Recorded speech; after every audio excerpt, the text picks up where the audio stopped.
Okay, we are here with our Break the Cage Saturday morning show. This is part 5 of our series on fear, uncertainty, and procrastination. My co-host Glenn Dietzel isn't here yet, but I assume that he'll be along shortly. I'm hoping everything's okay. Glenn had some health issues with one of his boys here earlier in the last little while, and I'm hoping that everything's all right. I hadn't heard anything, and I know he was planning on it, so we'll just go from there. I haven't heard this morning, so we'll assume he'll be along shortly, or else I'll have to chase him down afterwards and make sure he's okay. Today, fear, uncertainty, and procrastination. This is part 5 of that series, and it has to do with break the cage for a very simple reason. Break the cage. What does that mean? Break the cage means breaking free of things that keep us locked up or buried or behind bars that keep us away from the things that we're trying to accomplish. So I just got a couple of messages. Okay.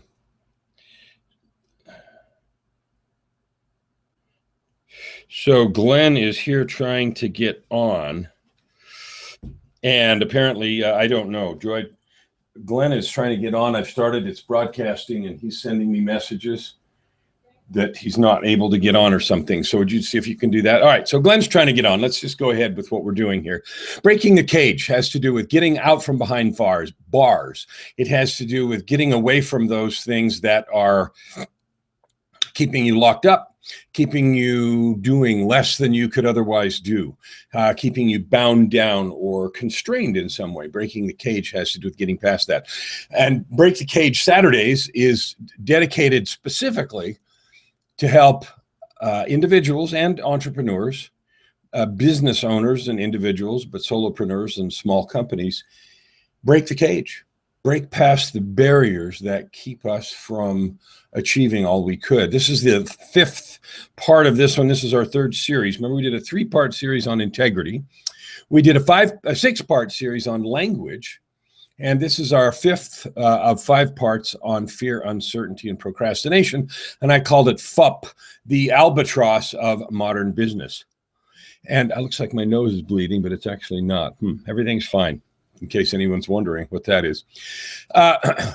So today is the 5th, and we're going to wrap it up and tie it together. The first episode, we talked about the symptoms of it, what causes fear, uncertainty, and procrastination, the things that are changing demographically in our society from a technology point of view, and facts and figures and so forth, sort of driving us to the conclusion that we needed to talk about fear, uncertainty, and procrastination. And then we spent 1 week talking about each of those things: fear, what it looks like, how it manifests itself, and what you can do about it. And then we talked about uncertainty, which is a different version. It's another thing that keeps us from acting.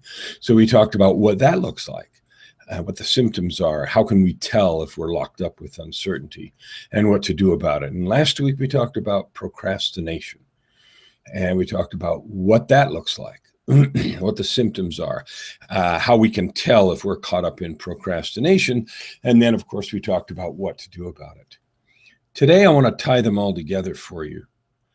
And particularly if you are a solopreneur or an individual who is trying to launch a business, and all of these things apply to individuals too, but I want you to think about fear, uncertainty, and procrastination. And having watched the last 3 weeks, are you caught up in those things? Are they blocking you? Are they burying you? Are they keeping you from doing what you want to do? And if they are, and you have the symptoms and characteristics that Glenn and I talked about the last several weeks, then I want you to think about what to do about them. We talked about individual steps for the 3 things, and today I want to talk about 3 important and powerful things that you can do to get yourself past fear, uncertainty, and procrastination. The first I call clarity. Now, everyone's heard clarity. It's a buzzword, getting clear. There was even some religious overtones to the word getting clear, going clear, clarity, in which, and the interesting piece is that religious piece of going clear had to do with no longer letting emotional barriers and blocks in the past sort of affect your judgment and decisions. And so that was what going clear was. Clarity simply means you have a good idea of what you want to do. Clarity is not some holy revelatory moment that says, oh, I now, henceforth and forever, am perfectly tuned up with my mission and purpose in life. That's not clarity. Clarity is knowing enough about what you want to do so you know the next steps. And here's the reason. Every single person that's gone to college knows that you've changed your major once or twice or three times. You've changed your area of focus. Every person that's been working for more than a few years knows that we've changed careers, not just changed companies, but changed careers. When I started work, some 40 years ago, I'll be 60 this year. When I started work 40 years ago, there was still a lot of, go to work for a company and work for a long time. And there were a few mavericks that moved between companies and stuff like that. It wasn't quite the go to, work for 30 years and get a gold watch that it was 10 years before that, but it was still a lot of that. It has now moved, and you might change companies if you want to get promoted. So the changing companies to get promoted was done a lot. It was a little dangerous, but you did it. Now careers change all the time. They change every 3 or 4 years. You might not just change companies, but you might change careers. The downturn of 2008, 2009, and all the jobs lost, and the complete change in the workforce is evidence of that, because after that economic shift in society, the same jobs weren't even necessary. The same skills weren't required because computers had automated some of it, and different skills were required to do it on computer than before. Graphic design is a perfect example. That used to be a huge job. Now it's done a lot in automation, and a lot of it is outsourced and managed as opposed to actually done. Now, that's just one tiny example of dozens, hundreds of things that change dramatically. So the idea of changing careers happens a lot, just like you change majors in college. So here is the thing. Clarity isn't forever. Clarity is for today, for this week, and for the next 90 days. So there's two dangers here. One of them is, I don't really have clarity about what I'm doing, so I can't do anything. Or I don't really have much clarity, so I'm going to stumble around and try this and try that, but not throw myself full bore into anything because I might change my mind. Neither one of those will help you. So today's episode is designed to give you concrete tools about what to do. Okay? Concrete tools about what to do. And the first one is create clarity. Clarity is not given to you in some revelatory moment from God or from the source or from your inner wisdom or your higher self. Clarity, it can come from that. It can come from pondering and, reflecting on, what you really do and all that sort of thing. But you create clarity. You choose. You make some choices. I am going to do this. I'm not. I enjoy this. I don't enjoy that. And you create some clarity about what you're going to do. And the very act of creating clarity increases your clarity. So create some clarity about what you're going to do so that you can begin to take action. All right. I'm going to copy this link for this Hangout one more time and invite Glenn one more time, because I'm hearing all kinds of noise, messages coming in. And he's here. He did make it. All right. I thought you were having some trouble getting on, and that's what I said. Okay, good. So We just finished talking about the first of the 3 points, which is clarity, about overcoming fear, uncertainty, and procrastination. And I talked about clarity not being some revelation and some holy moment of thing that lasts forever. Clarity is something that you create. It's based on an evaluation of things that you do and don't want to do, that you're good at, the market, and some other things.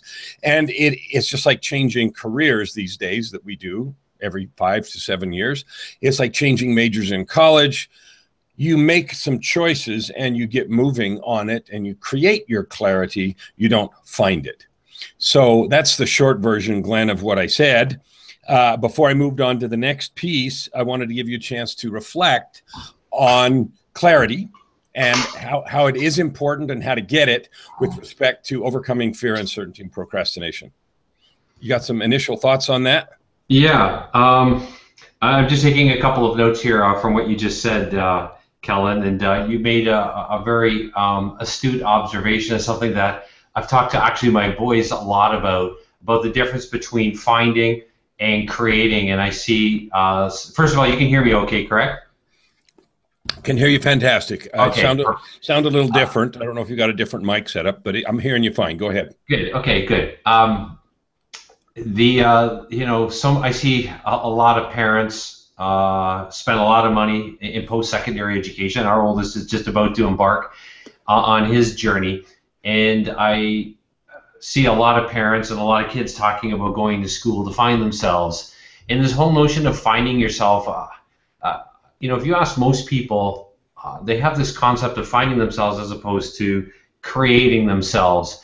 And I just want to pick up or assert that understanding in that. I think it's really important that we in business, or you, whoever you are and wherever you are right now, and wanting to create massive action, a relentless pursuit, if you will, of what you've been designed and created to do, you've got to get away from finding yourself. That's too nebulous, and it leaves yourself really passive in understanding that you've got to create yourself. And I believe that's fundamentally what sets us humans apart from every other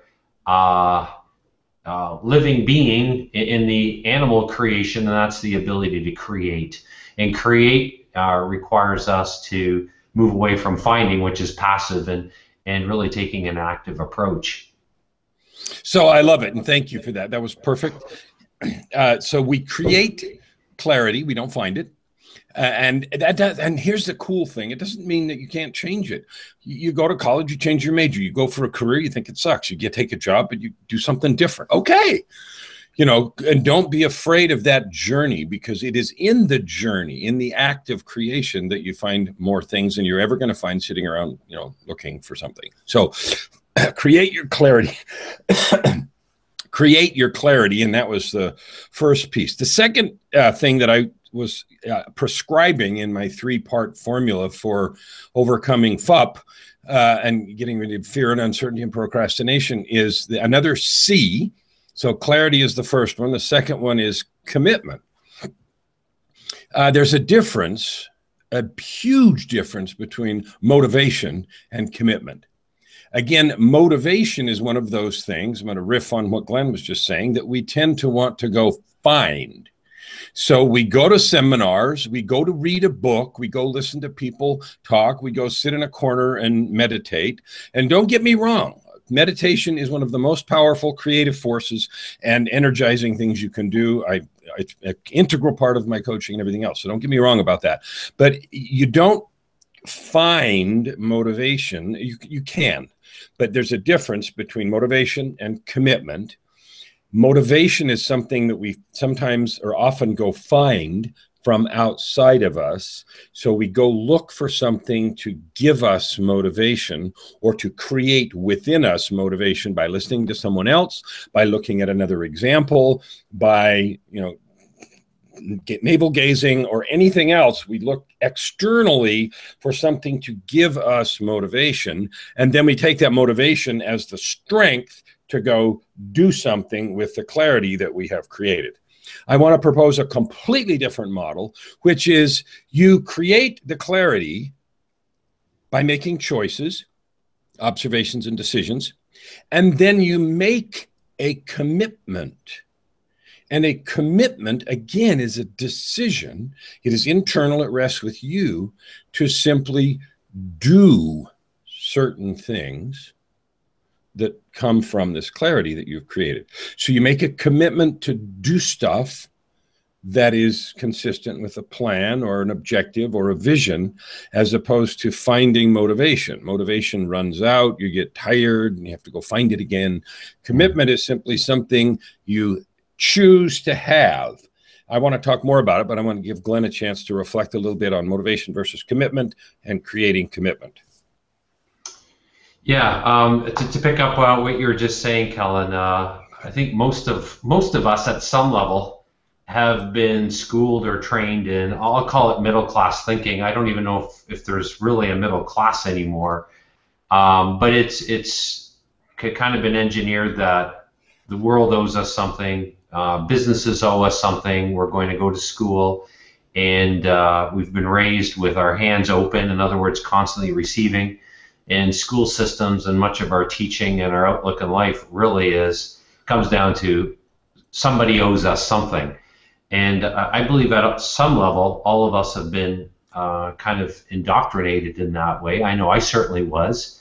A degree means that somebody owes me something. I'm eligible now for a certain position or a certain job. And it's this, as I mentioned, and as you've touched on, and in the concept of motivation. Motivation is really external. It's passive learning, and us growing up with our hands out. All more school does and more learning really does, in many ways, is just give us bigger hands to reach out and expect more, as opposed to using our hands as a way of creating and of showing. Of just allowing us to move into the area of creativity. And creativity in and of itself is going to create for all of us not what we want, because you need to be able to create in the right context. And the right context, I believe, is in a context that gives you feedback, and feedback right away, so that you can allow feedback and your creativity to be molded, if you will, by what the market is saying. And I'll use the market as the example here, since Kellen and I are both in business. And I believe that most of us here that are on this training here want to go for something greater, and the greatest vehicle that can drive our greater selves and our greatest sense of clarity and dreams and aspirations for ourselves is the business model, because it truly allows us to create and get the kind of feedback that we need, because the marketplace will ultimately drive decisions. And if we're open to the kind of marketing feedback data that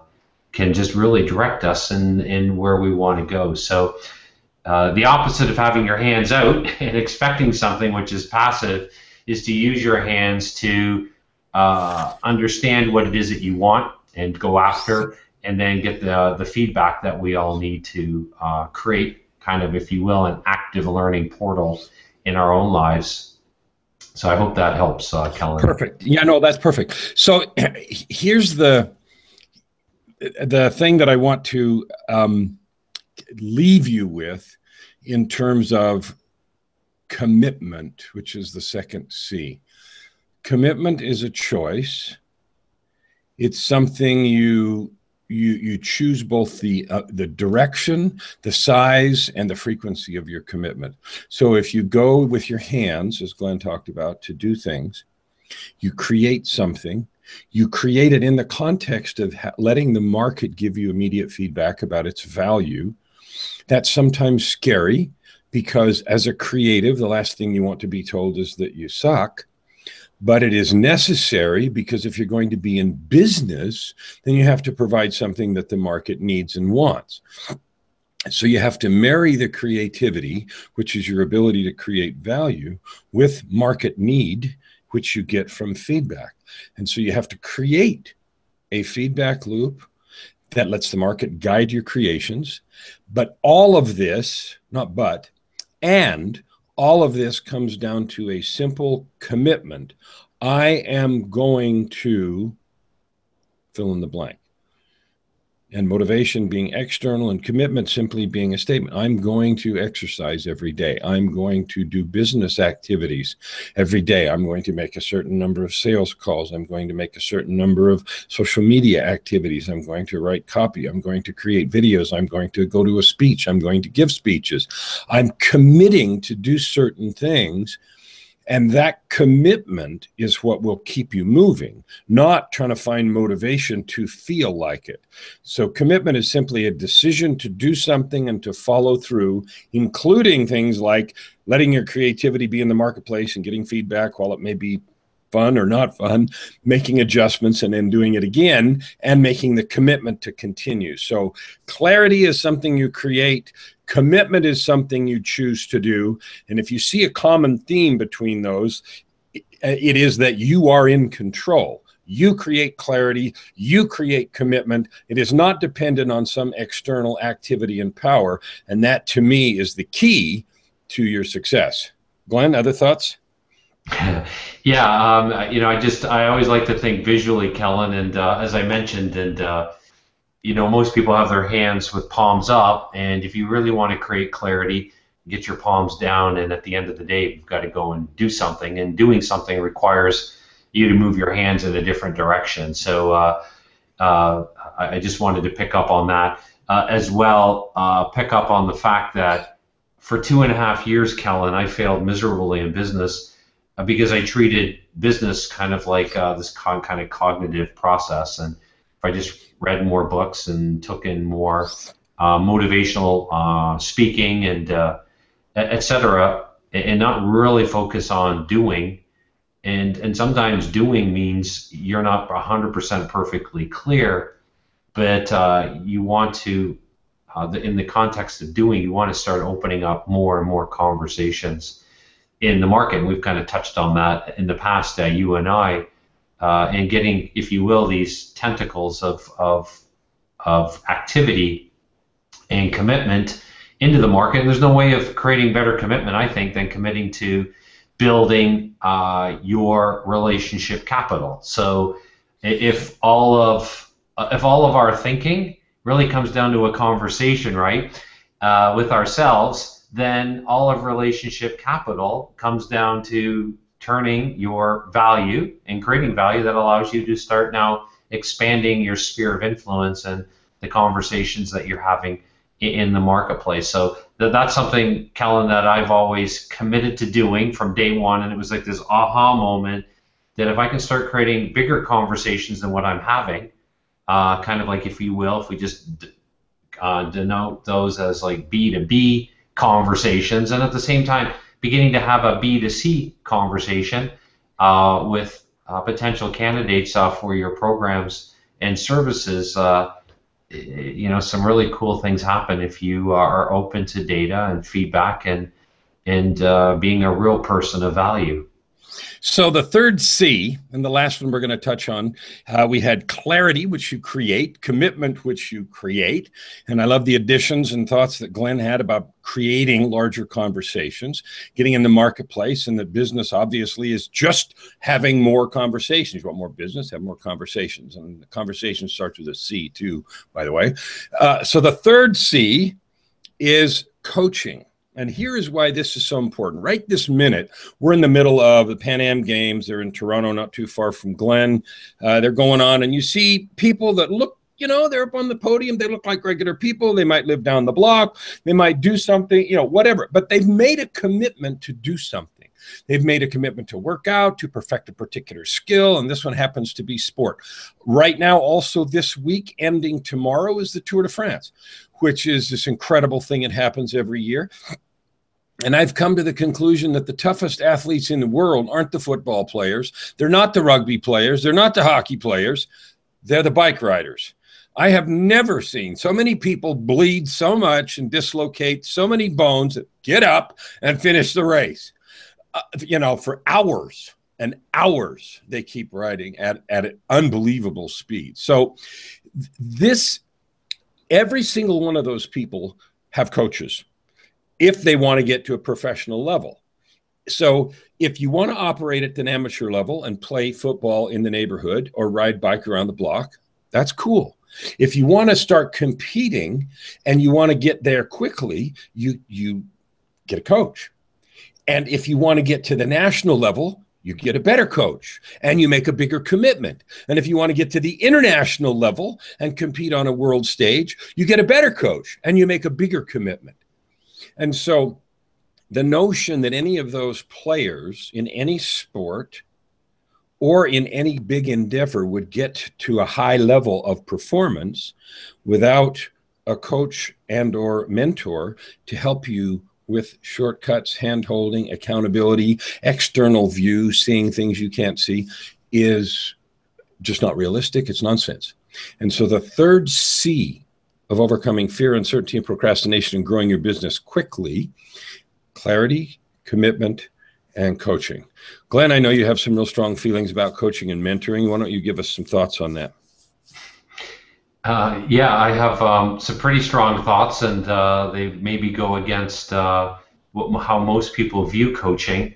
But I really believe really great coaching, the kind of coaching that Kellen gives, for example, is really consulting. It's consultative advice. It takes where you're at and looks at where you want to go. And quite often, if you're really open with yourself, where you want to go is really not that clear either.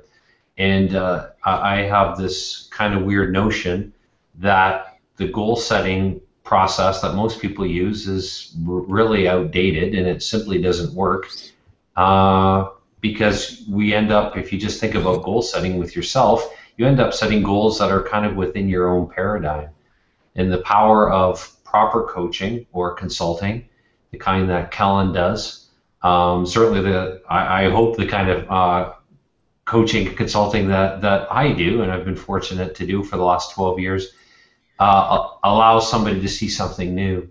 And I see, Kellen, so many people being coached in specific tactics, or even maybe a little greater organization of thinking by the coaching company or the coach, where it focuses on maybe on some strategies. But I really believe great coaching and superlative coaching, mentoring, consulting begins with opening up a new paradigm. Because when you open up a new paradigm, you really allow the candidates for your programs to be able to see something new and not just motivate, because as you heard Kellen, it's temporal, but inspire somebody. And I believe that inspiration, true inspiration, allows and compels somebody to take the kind of definitive actions, not this nebulous actions, but definitive actions that allow them to set goals, both big picture goals, working picture goals. So big picture goals are where you really want to go. Working goals are the goals that you're going to create for yourself every day, kind of like Kellen's alluded to some of those already. And then with points that you're going to test the efficiency of your goal setting and the results of your goal setting. So Kellen, I'm a huge believer in coaching. I really believe that good coaching is more consultative. And I believe that great coaching starts with opening up a new perspective, so people can begin to set goals that are goals that inspire them to take the kind of action steps that are critical today to become a fast mover. It's imperative in today's market that you're a fast mover, and they really open up and allow you accountability to yourself and understanding how powerful it is to create clarity, commitment, and the right kind of coaching to go for what you were meant to do in this life.